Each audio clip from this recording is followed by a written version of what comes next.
Iya, tadi malam kan sudah saya uraikan sedikit latar belakang ya Injil Markus ya. Ya.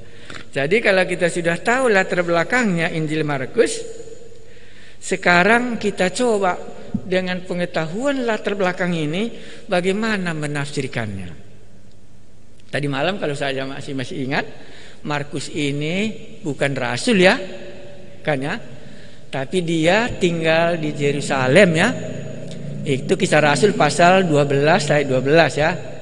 Ya.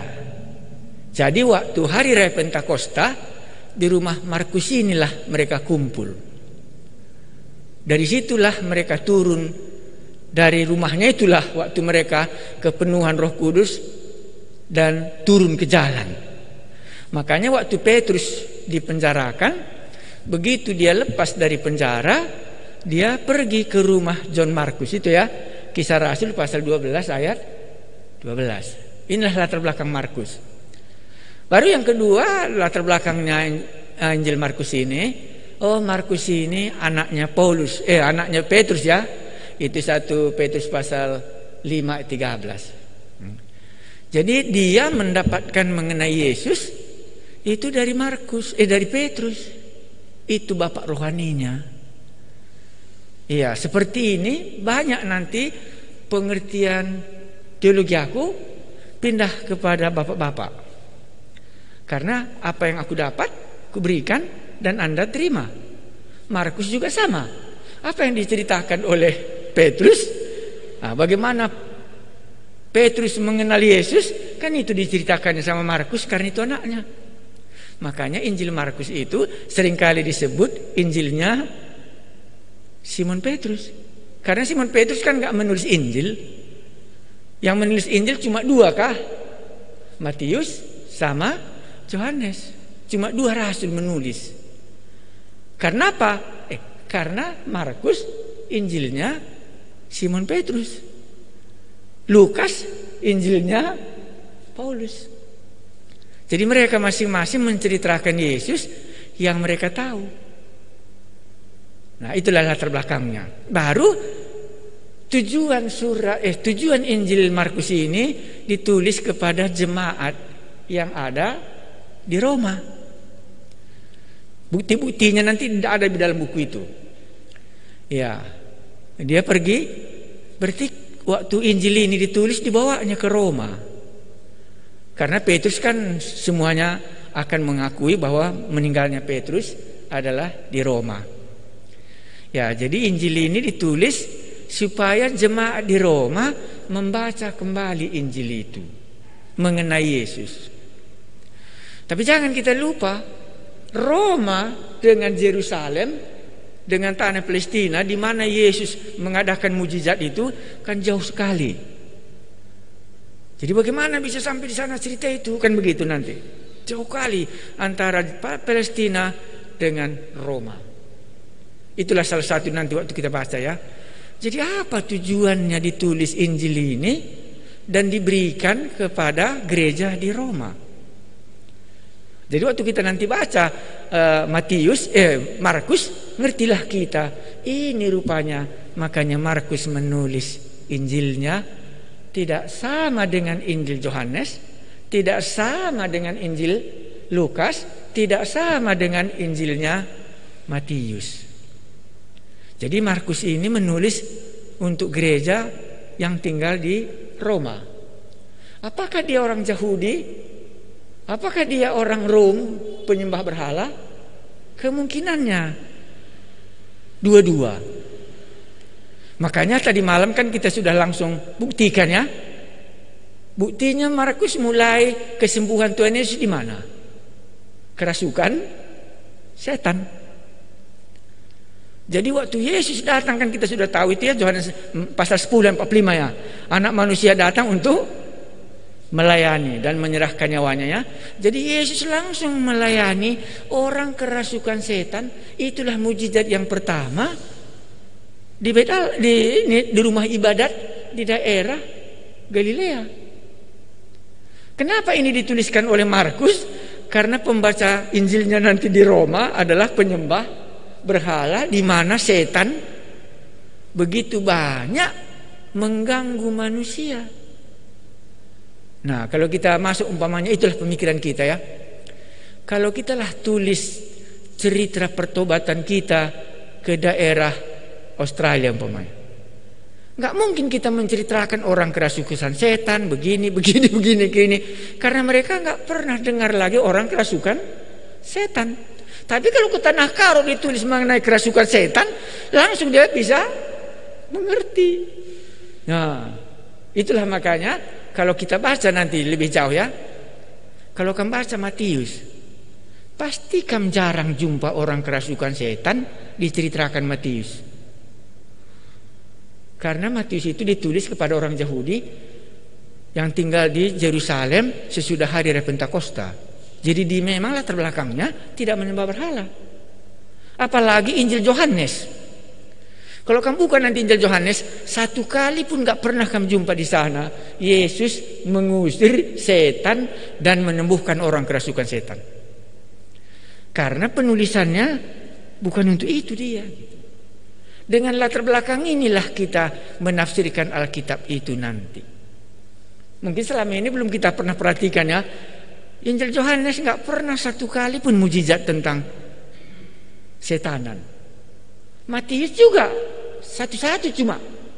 Tapi kalau Markus, Lukas itu nggak pernah dia lupa mengenai semua stafnya setan-setan ini, karena yang membaca suratnya ini adalah semua orang yang hidup di dalam banyak setan di mana dia hidup. Akhirnya dipilihnya cerita bagaimana Yesus menyembuhkan orang kerasukan setan. Maka benarlah surat Markus ini ditulis kepada Kekaisaran Romawi, di mana mereka sangat berbicara mengenai okultisme. Nah, oke. Kedua, yang kita sudah pelajari yang kedua, kalau kita membaca Markus, mungkin Anda bisa membacanya seperti kitab Keluaran. Itu tadi malamnya. Apa maksud di kitab Keluaran? Bagaimana umat Israel dibawa oleh Musa keluar dari tanah Mesir. Dengan apa? Dengan mujizat, kan begitu ya? Nah, makanya nanti di dalam Markus kita lihat bagaimana Yesus membawa orang-orang ini keluar dari pergumulannya dengan mujizat-mujizat. Jadi ada persamaannya. Hanya di Mesir Musa menjadi jalur berkatnya. Tetapi di Injil Markus adalah Tuhan Yesus sendiri. Kalau kuasa ya hampir sama. Musa juga kan penuh kuasa membebaskan umat Israel.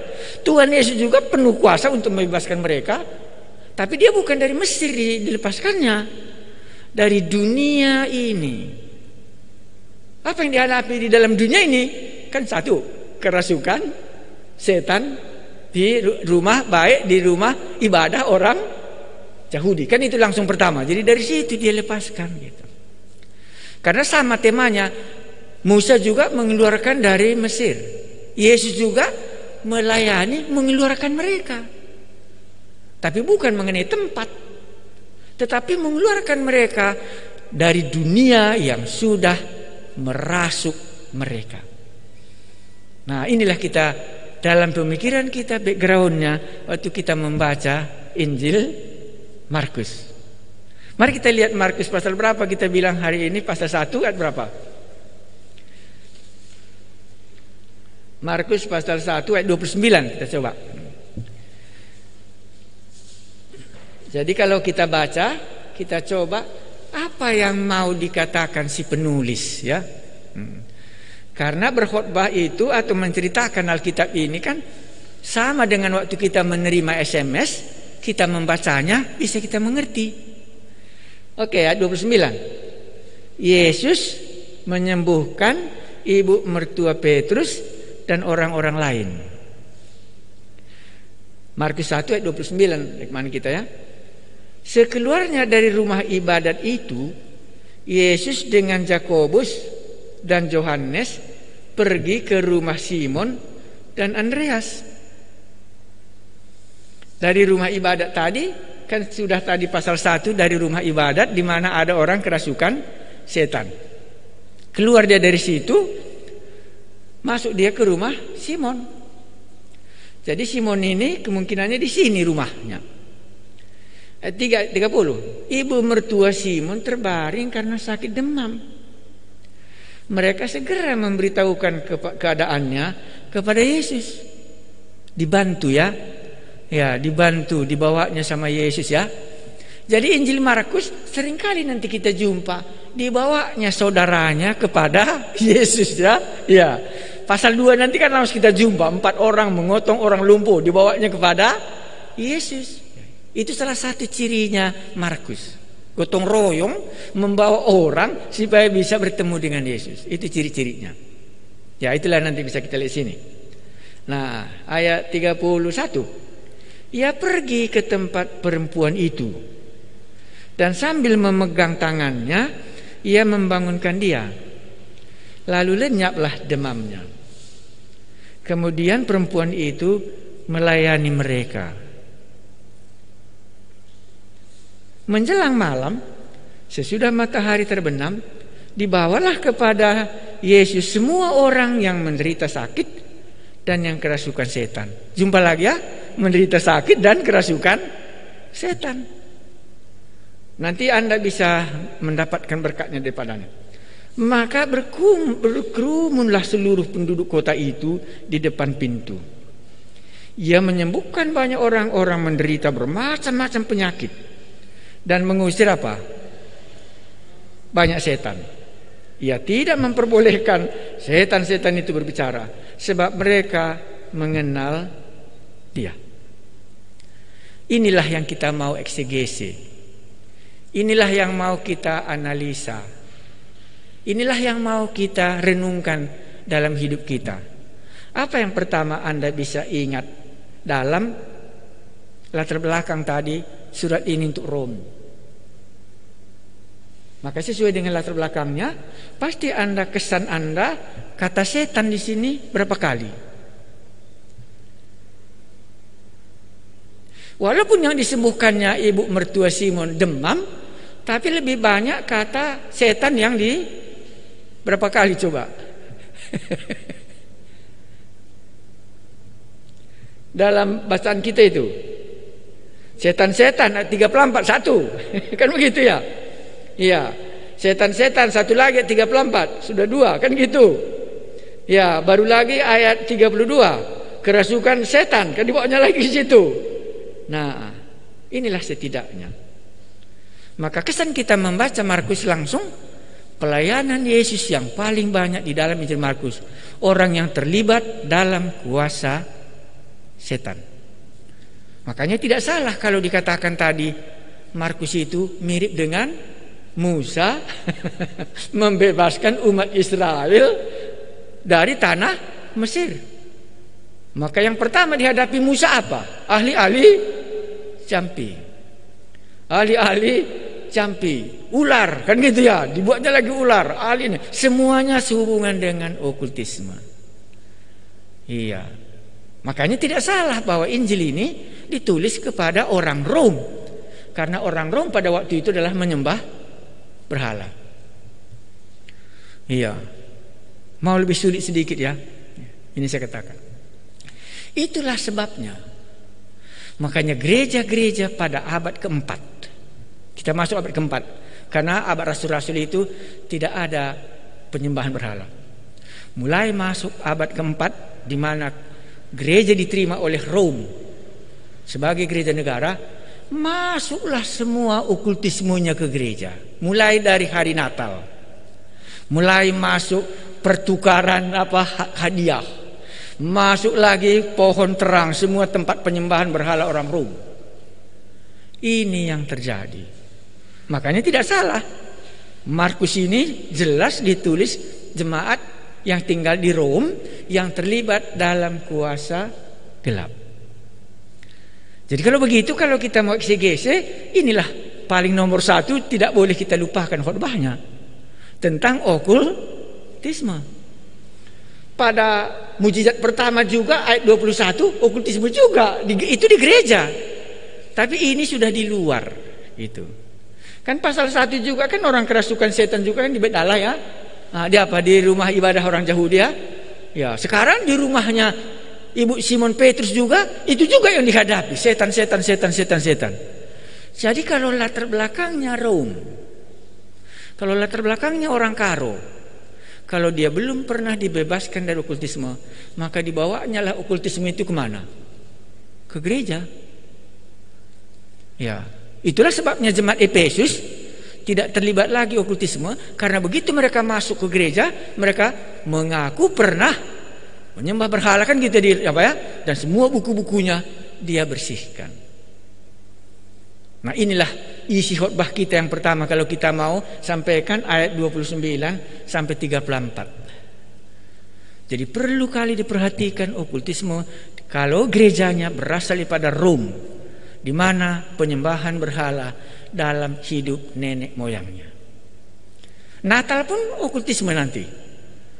Ya, Natal saja pergi ke kuburan lah, tanya opungnya lah, macam-macam. Jadi kalau dia belum lepas, itulah cukup Markus akan kita temui di situ. Baru itu kesan kita pertama, ya kan sudah. Kalau kita mau khotbah kan, poin apa yang kita angkat, kan begitu ya? Tuhan, poin apa yang kuangkat dari cerita ini? Kita sudah sependapat menafsirkan Alkitab itu tidak bisa sesuai dengan kehendak kita sendiri. Apa yang tertulis itu yang kita ungkapkan. Nah, ya, jadi kalau mau lebih tambah lagi umpamanya lah, tambah tanah Batak, tanah Karo. Bagaimana dulu Nommensen menyelesaikan okultisme waktu Injil masuk ke tanah Batak? Kalau dia belum selesaikan, maka masih ada di dalam semua, seperti gereja Rom. Nah, makanya gereja Rom waktu itu mulai tahun 400 sudah mulai masuk semua, karena gereja itu berdiri di tengah-tengah kebudayaan penyembahan berhala. Ya, itulah yang paling bisa kesan kita di sini. Jadi kalau okultismenya belum beres, kalau menurut Markus bagaimanapun masih di rumah mereka semua, belum diselesaikan. Yang kedua, ini kan aplikasinya. Yang kedua itu ayat 31. Ia pergi ke tempat perempuan itu, dan sambil memegang tangannya, ia membangunkan dia. Lalu lenyaplah demamnya.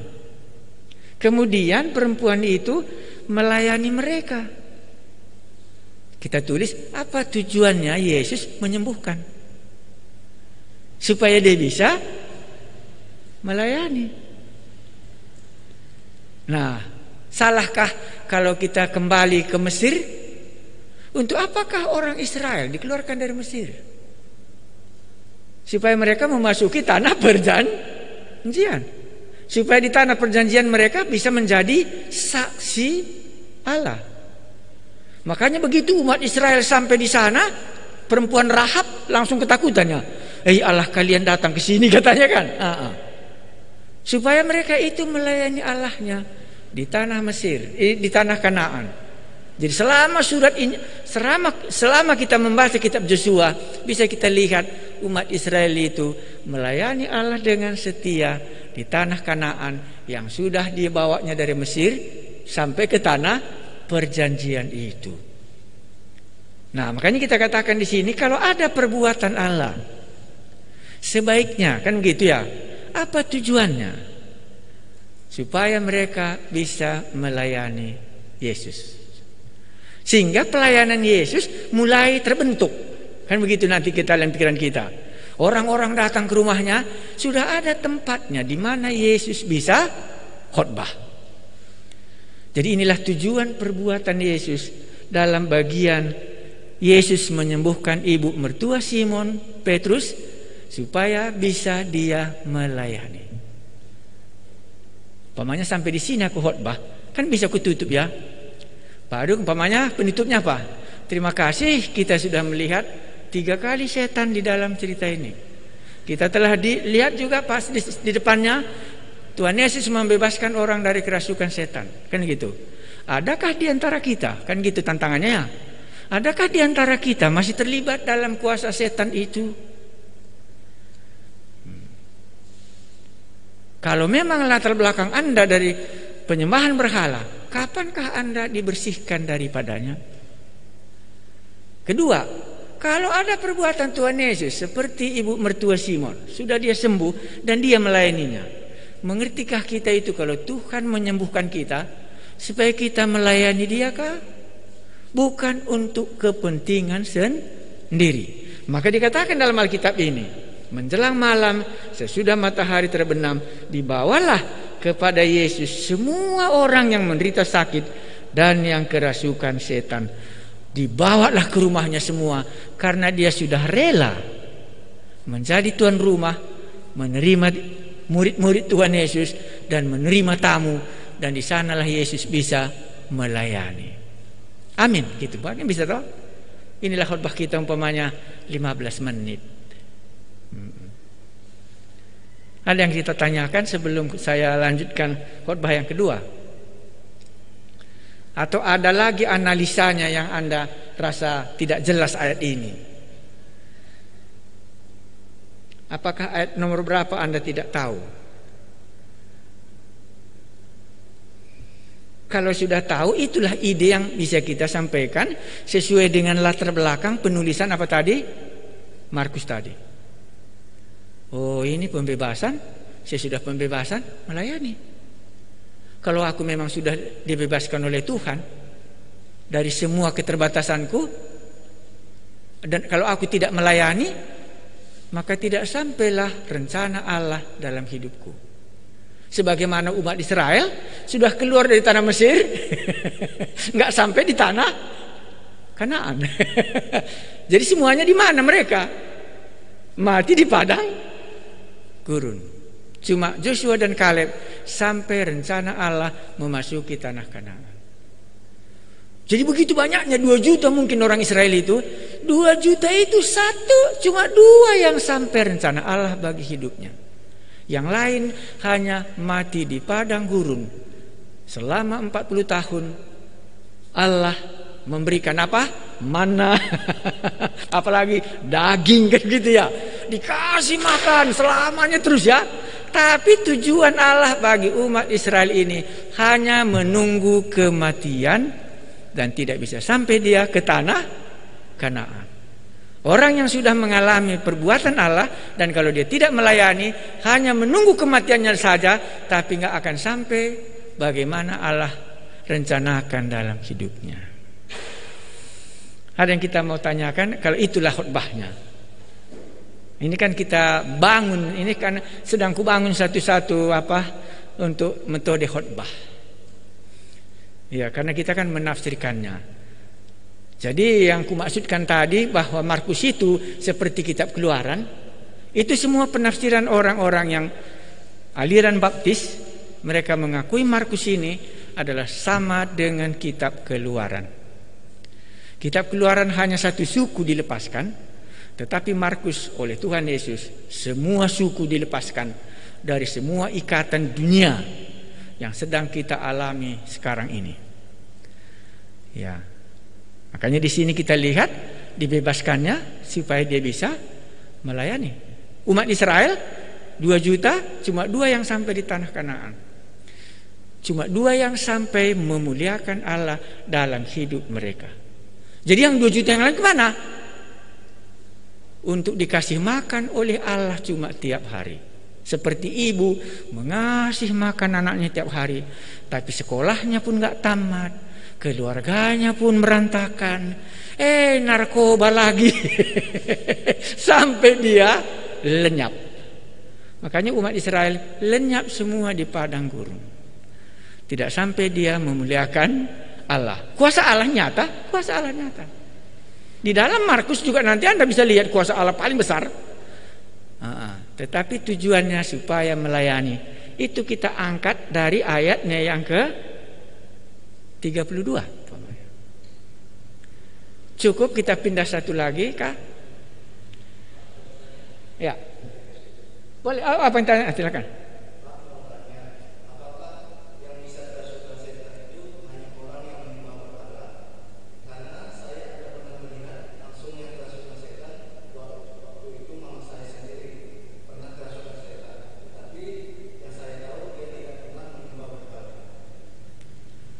Jawabnya tidak payah.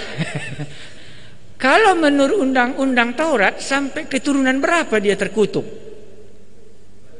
Sampai keturunan yang keempat. Pasti nggak bisa dilihatnya. Karena nenek moyangnya sudah meninggal dan dia keturunan yang keempat. Itulah di sini.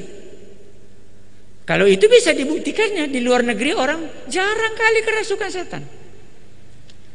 Karena mereka sudah 4 generasi menjadi orang Kristen. Tapi di gereja kita di Asia, tiap hari bisa kita jumpa, karena mereka masuk pun ke gereja, sama setannya itu dia ke gereja. Bahkan di gereja itu pun dia jual obat di dalamnya. Nah, makanya kita lihat lagi. Makanya kalau di luar negeri kita bicarakan tentang kerasukan setan, mau dia dimupikan pun supaya bisa dilihatnya memang real bahwa ada setan. Ya, karena mereka sudah lebih 4 keturunan jadi orang Kristen. Jadi akarnya sudah lama lenyap. Kecuali dimasukkan lagi sekarang dari negara-negara tempat lain supaya mereka belajar lagi kuasa gelap. 4 keturunan, pasti dia nggak lihat. Karena 4 keturunan nenek moyang kita kan nggak tahu kita dari mana asal usulnya ya. Iya, jadi itulah yang di sini. Maka Rom latar belakangnya itu menjadi penyembahan berhala. Ya, sama dengan Babylon, itu juga penyembahan berhala. Nebukadnezar. Ya, itu negara-negara di mana baru lagi Mesir lagi kan itu ceritanya semua. Jadi kalau dia belum lepas, tidak mungkin dia bisa dilepas, tidak bisa dia lepas dari kuasa itu. Maka di gereja barat jarang kita ketemu. Kalau kita khotbahkan okultisme, bingung mereka. Betulkah itu ada atau enggak katanya. Kenapa? Karena sudah selama hidup kami mulai dari nenek moyang kami enggak pernah kami lihat lagi ada setan kecuali di mupi-mupi cuma. Makanya kami enggak percayai katanya. Itulah jawabnya. Kalau ada yang bertanya tentang itu, bisa kita enggak tahu, tapi itu 4 keturunan. Ya, maksud 4 keturunan apa? Setan tidak lupa 4 kesusuran bahwa inilah anakku. Setan yang nggak lupa. Iya. Nah, makanya Alkitab katakan sampai 4 keturunan. Nah, makanya tidak masalah kalau kita katakan cuma 1 di dalam Injil, itulah 1 Petrus pasal 1 18 dan 19. Tidak tahukah kamu bahwa kamu telah ditebus dari cara hidupmu yang sia-sia, yang kamu warisi dari nenek moyangmu. Rom, penyembahan berhala. Injil Markus 1 Petrus pasal 1 ayat 18 dan 19. Yohanes tidak. Lukas tidak ada membicarakan soal pengampunan dosa dari nenek moyang yang kita warisi dalam penyembahan kita kepada berhala. Apalagi Yohanes enggak ada. Apalagi Matius, karena Matius ditulis untuk orang gereja Yahudi yang ada di sekitar Yerusalem. Jadi kalau boleh kutambahkan, karena ini sekolah ya, Matius itu, posisi Injil Matius itu, pindahnya orang Yahudi masuk ke dalam gereja. Itulah makanya ada khotbah di bukit. Markus, nanti Anda bisa lihat berapa banyak diungkapkannya tentang khotbah di bukit. Karena bagi Markus pengajaran tidak terlalu penting, tetapi bagi Matius pengajaran penting karena itu ada baunya dengan keyahudian. Ajarlah anakmu, kan begitu ya di dalam Yahudi ya, tapi di Markus tidak.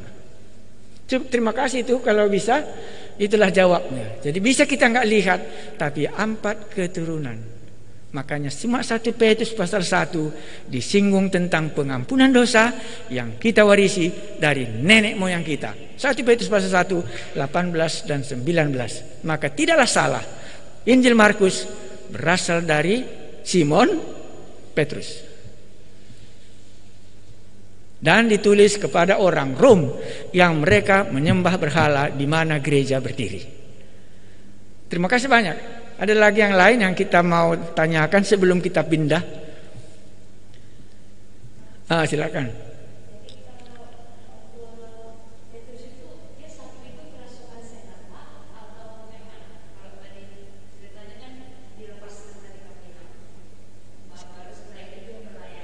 Ya, di mana? Petrus. 1 Petrus 1 ayat 18-19. Oh iya, betul.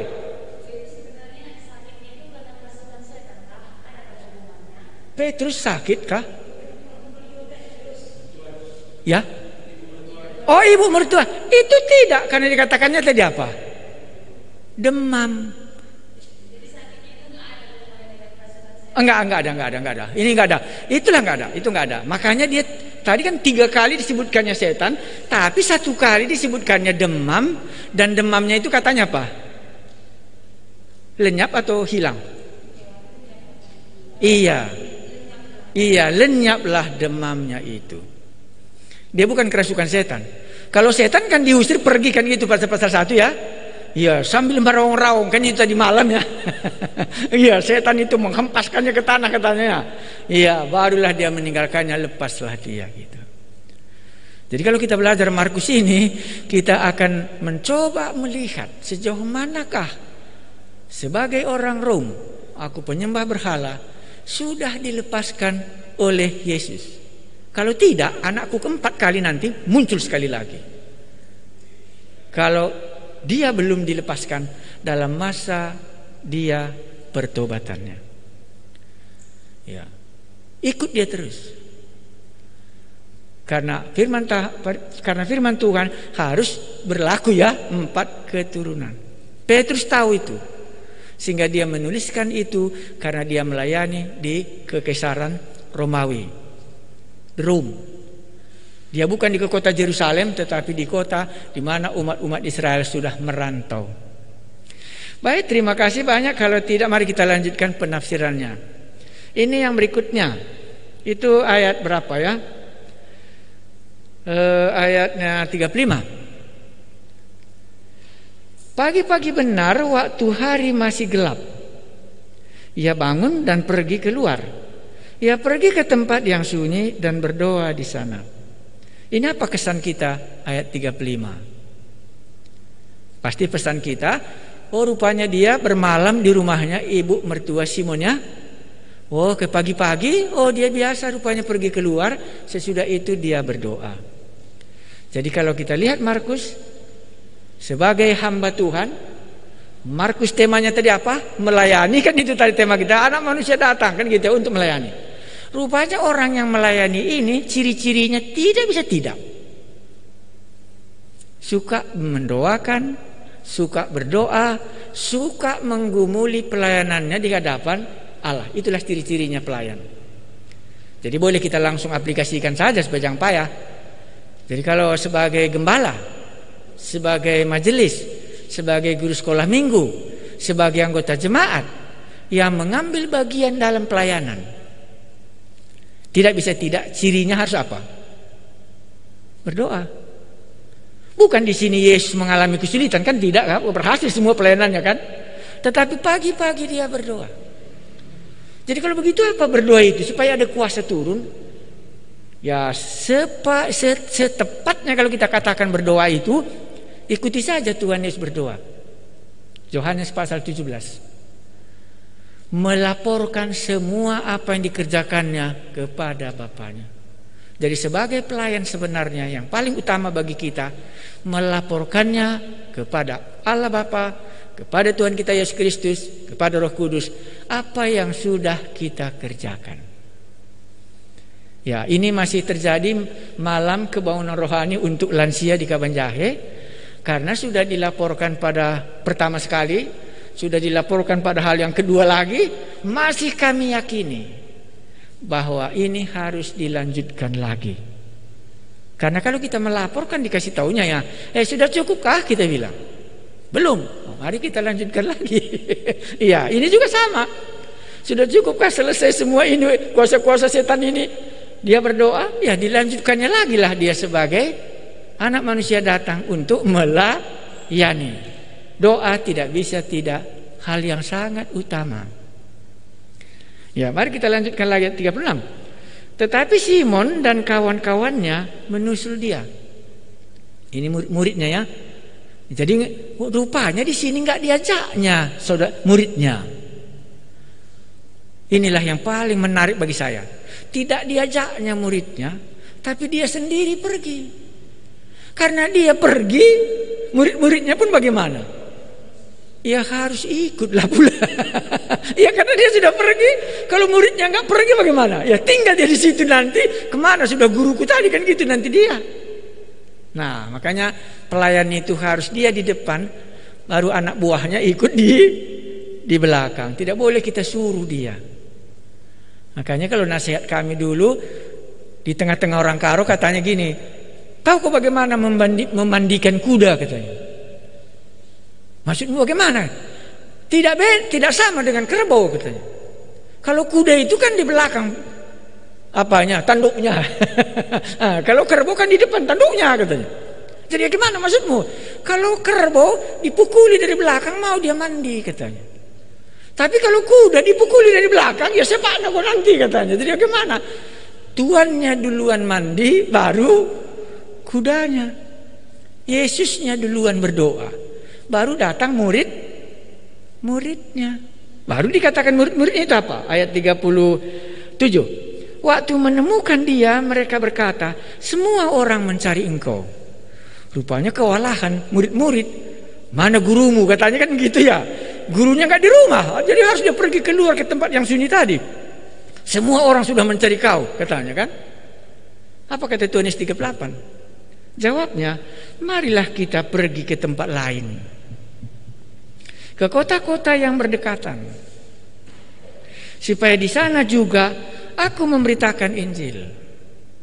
Karena untuk itu aku telah datang. Markus 10 ayat 45. Anak manusia datang untuk melayani dan untuk menyerahkan nyawanya bagi banyak orang. Makanya pindah-pindah dia. Ya. Dalam aplikasinya sudah kita tulis ya. Bagaimana renungan gereja kalau di kemurahan ini saja dia kumpul, coba bayangkan. Tiap hari kumpul sini. Tiap hari kumpul sini. Jadi ini dia pindah-pindah. Tidak sama dia tetap di rumahnya Simon Petrus tadi walaupun berhasil. Maka dia diajarinya lagi muridnya. Jadi kalau aku mau katakan di sini, apa yang diajari Yesus murid-muridnya di sini? Ya pasti diajarinya dua hal paling tidak. Satu apa? Berdoa. Kedua apa lagi? Pergi lagi mengabarkan Injil ke tempat lain. Iya ya. Makanya saya berapa bahasa nanti saya pikir. Iya. Sekarang harus dua bahasa yang harus dipakai. Jadi kami belajar bahasa Inggris, bahasa Chinese, bahasa Tibetan, dan bahasa yang satu lagi. Nah, jadi 5 bahasa. Ya, berarti di sini marilah kita pergi ke tempat lain. Diajaknya muridnya ke kota-kota yang berdekatan, supaya di sana juga aku memberitakan Injil. Jadi nanti bapak-bapak, ibu-ibu heran, di Kabanjahe aku nggak khotbah, di kemurahannya aku khotbah karena ini. Di sana semua majelis yang khotbah ini. Cuma aku khotbahnya 2 kali, sudah itu semua mereka. Aku pindah ke sini, mereka di sana tetap, supaya nanti bisa ke tempat-tempat yang lain juga. Jadi murid-murid diajar, bukan dalam satu tempat saja. Pelayanan tidak akan monoton di satu tempat. Itu yang maksudnya sini.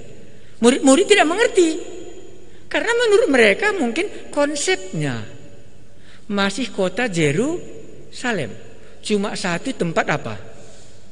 Beribadah. Ke situ saja kumpul terus. Nah, tapi kedatangan Tuhan Yesus bukan lagi Yerusalem tempat beribadah, tetapi harus beribadah dalam roh dan kebenaran. Itu artinya apa? Ini tafsirannya. Waktu Tuhan Yesus katakan kepada perempuan Samaria itu, ini tafsirannya.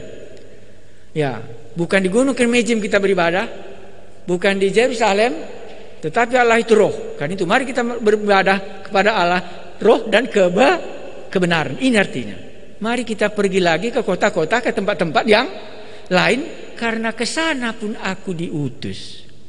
Jadi dia tidak egois. Benar ya? Nah, masih ingat ya? Jadi ini bukan sentral Yerusalem.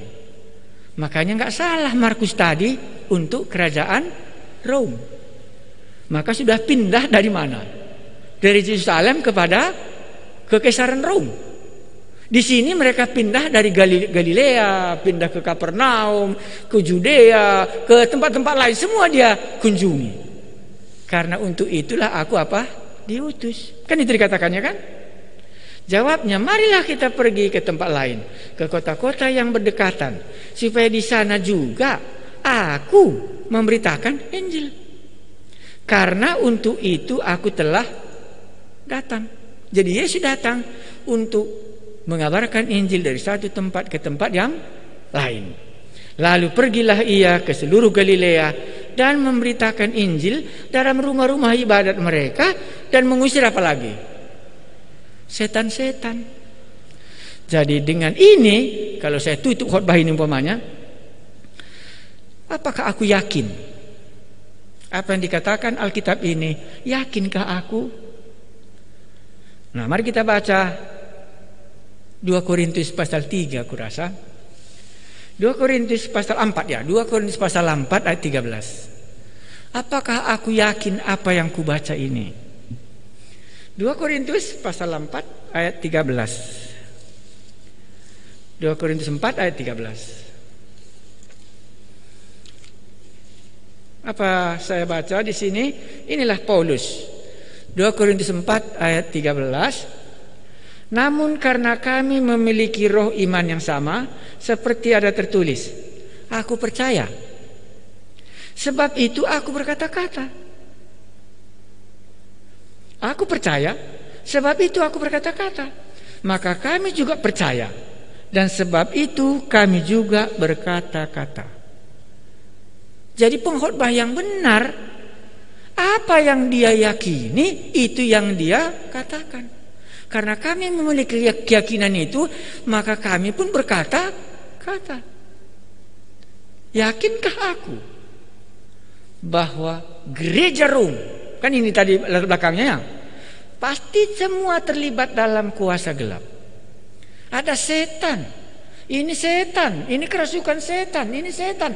Bahkan di bait, di rumah ibadat mereka ada orang kerasukan setan. Maka kalau gerejaku punya latar belakang dari penyembahan berhala, dari nenek moyangnya dan orang tuanya, tidak bisa tidak, aku yakin dia harus dilepaskan dari kuasa gelap itu. Walaupun dia sudah masuk kepada gereja, kalau dia belum dilahirkan kembali, pasti nanti pada satu hari, seperti yang ditanyakan tadi, akan kerasukan setan dia kembali. Membuktikan bahwa dia belum dimerdekakan dari latar belakangnya, belum meninggalkan Mesir dan masuk ke tanah Kanaan. Itulah hasilnya dalam pembacaan kita ini. Jadi pengkhotbah itu nggak bisa mengkhotbahkan apa yang dia tahu, tetapi apa yang dia percayai. Itulah bedanya orang Farisi dengan Tuhan Yesus. Orang Farisi bisa menyatakan apa yang dia tahu walaupun dia tidak percayai. Tapi kita tidak, karena aku percaya, karena itu aku berkata-kata. Kami juga karena percaya baru kami berkata-kata. Saya sudah kuanalisa Markus ini, setiap ayat ada berapa kali di sini aku temukan Yesus melayani orang yang kerasukan setan. Dan aku mau menelitinya lebih dalam. Kan begitu ya? Karena kita kan pengkhotbah ini biasanya mau teliti berapa banyaknya setan dikatakan di dalam Injil Markus. Anda mau mencatatnya boleh, saya cepat-cepat mengungkapkannya. Pasal 1 32. Pasal 1 sama ayat 34. Pasal 1 ayat 39. Pasal 3 ayat 15. Ayat 22. Pasal 9 ayat 38. Pasal 16 ayat 9 dan 7. Pasal 6 ayat 13. Pasal 7 29 dan 30. Waktu kulihat di sini adalah 13 kali. Dan penutup Injil Markus, bisa kita baca penutup Injil Markus, tanda-tanda orang yang percaya. Itulah sehubungan dengan kuasa kegelapan. Jadi nggak bisa tidak, benarlah bahwa Injil Markus ini ditulis kepada orang Rom, di mana latar belakang mereka latar belakang penyembahan berhala. Maka tanda-tanda orang percaya, kan di situ dikatakannya, iya, dia tidak akan dibahayakan. Mari kita baca kalau belum jumpa. Setelah itu kita akhiri kelas kita malam ini. Di sini dikatakannya ayat 15 kurasa ya. Lalu ia berkata kepada mereka, pergilah ke seluruh dunia, beritakan Injil kepada segala makhluk. Siapa yang percaya dibaptis dan diselamatkan, tetapi yang tidak percaya akan dihukum. Tanda-tanda ini akan menyertai orang-orang yang percaya. Mereka akan mengusir setan-setan. Itu sangat penting. Markus 16 ayat 15 ke bawah. Demi namaku mereka akan berbicara dan sebagainya. Ular kalajengking. Nah, jadi yang paling menonjol di sini itu ayat 17. Tanda-tanda ini akan menyertai orang-orang yang percaya. Mereka akan mengusir setan-setan demi namaku. Tidak salah. Markus akan dibaca oleh orang-orang di gereja yang punya latar belakang lepas dari penyembahan berhalanya. Maka tandanya dia sudah percaya. Dia bisa mengusir apa? Setan-setan. Karena sudah ditaklukkannya. Karena inilah Injil Yesus Kristus, anak Allah yang berkuasa. Itulah ayat 1. Makanya di sini dibuatnya. Tanda-tanda orang percaya itu kok mengusir setan ya. Heran orang barat, di mana setan mau diusir, katanya kan nggak ada ya. Tapi kita mungkin masih sampai hari ini masih ada kuasa setan tiap hari kita lihat. Dan inilah tanda-tanda orang percaya. Ya, ya masih banyak. Nah, jadi kalau ada sesuatu kebenaran, ini ciri-ciri pengkhotbah yang benar ya. Mau kuselidiki, benarkah bahwa Markus ini banyak kali setan diceritakannya? Asal baca dicatat, asal baca dicatat. Oh iya Tuhan benar. Itulah menyelidikinya. Karena aku percaya, karena itu aku berkata-kata. Maka kalau aku ditanya, aku dulu berasal dari Rom, aku penyembahan berhala. Maka aku rasa terakhir kami lepas itu sesudah saya pulang dari Selandia Baru. Sesudah kami kurasa 2 tahun di Kabanjahe. Kalau enggak kuasa setan, semua penyembahan berhala belum kudus kami. Masih ada di dalam lemari kami itu pada waktu itu. Masih mengobati berdasarkan mantra-mantra yang lewat. Tapi hari terakhirlah kami lepas. Sesudah 2 tahun pulang dari sekolah teologi Batu Malang belum lepas. Pulang dari sekolah Bible College New Zealand belum lepas. Sesudah 2 tahun di Kabanjahe, Tuhan buat sesuatu untuk mengingatkan bahwa pengobatan kuasa gelap itu masih kami pakai di rumah. Dan di rumah saya dibuat. Tuhan berbicara, itu dari mana datangnya? Tidak tahu Tuhan. Coba tanya. Baru ditanya, tak bisa jawabnya jelas. Sejak itu kami lepas dari kuasa-kuasa kegelapan itu sampai hari ini. Kalau dulu mula-mula datang kerasukan setan. Datang kerasukan setan. Itu aja kerja. Itu satu kerjaan. Asal bertobat bakar jimat. Nah, tapi sesudah sekarang ini itu kami sudah harus katakan Tuhan memang sudah membersihkannya. Dan disitulah kami terakhir. Dan Tuhan buat mujizat. Akhirnya lepas kami semua. Aku berkata-kata, aku percaya karena aku berkata-kata. Baru kalau kita khotbah bisa kita tanyakan, kapan giliran Anda sudah lepas? Kan itu tadi kalau kita analisa ya. Kapan Anda lepas dari penyembahan berhala yang kamu warisi dari nenek moyang? Seperti 1 Petrus pasal 1. Petrus katakan ini. Maka tidak salah kalau 1 Petrus itu ditulis kepada gereja yang ada di perantauan. Kan itu 1 Petrus ya? Iya, untuk menyatakan bahwa mereka telah lepas dari dosa yang mereka warisi dari nenek moyang mereka, bukan karena barang yang bisa binasa, emas dan perak, tetapi oleh darah Kristus yang mahal. Karena latar belakangnya ini adalah penyembahan berhala di dalam kekaisaran Romawi. Nah, jadi kalau kita ini akhiri dengan karena aku percaya, karena itu aku berkata-kata, langsung kita katakan, Tuhan adakah di antara kami ini di tengah-tengah jemaat yang punya latar belakang penyembahan berhala nenek moyangnya, sampai sekarang dia belum lepas. Kami tidak tahu. Kan kita janganlah pula kita menghakimi. Kau gitu. Itu kan nggak boleh. Kita kan hanya bisa menyampaikan firman Tuhan. Ya, berbicaralah kepada kami supaya kudus kami dari penyembahan berhala yang kami warisi dari nenek moyang kami sampai keturunan yang keempat. Mana tahu nanti pada hari yang tertentu dalam pengalamannya bisa dia menjadi kudus. Sehingga generasi berikutnya dia tidak akan kena lagi. Siapa yang ada dalam Kristus, maka dia menjadi ciptaan yang baru. Yang lama telah berlalu, sesungguhnya yang baru sudah datang. Maka mula-mula anak kami masuk sekolah metodis. Di sekolah jumpa semua yang latar belakang kosa gelap. Awas kau, kuntilanak. Awas kau itu, kuntilanak datang, kuntilanak. Dia kan diam saja. Baru sampai di rumah, mak katanya, kawanku itu semua takut sama kuntilanak. Apa kuntilanak itu, mak, katanya. Karena nggak pernah dia tahu nama setan pun dia nggak tahu. Apalagi disebut nama kuntilanak. Iya, barulah kami ceritakan. Aku nggak percaya itu. Nah, itulah perbedaannya dengan latar belakang dari kecil nggak pernah dipengaruhi oleh semua warisan dari nenek moyang kita. Sampai di situ kan aku rasa nanti ini tadi Mama Egi bilang, oke mari kita ulangi lagi katanya. Aku kulihat ada kekuatanku yang mulai lagi lah, aku pikir. Ya besok kalau masih ada kekuatan ya boleh lagi, aku pikir. Aku kan seperti itulah singkatnya sekarang hidup ini. Nah, nanti Anda bisa baca. Nanti kalau jadi kirim lagi surat. Kalau nggak jadi, kalau nggak datang suratnya berarti nggak jadi lagi lah. Nanti kapan lagi kita sambung lagi kan gitu ya.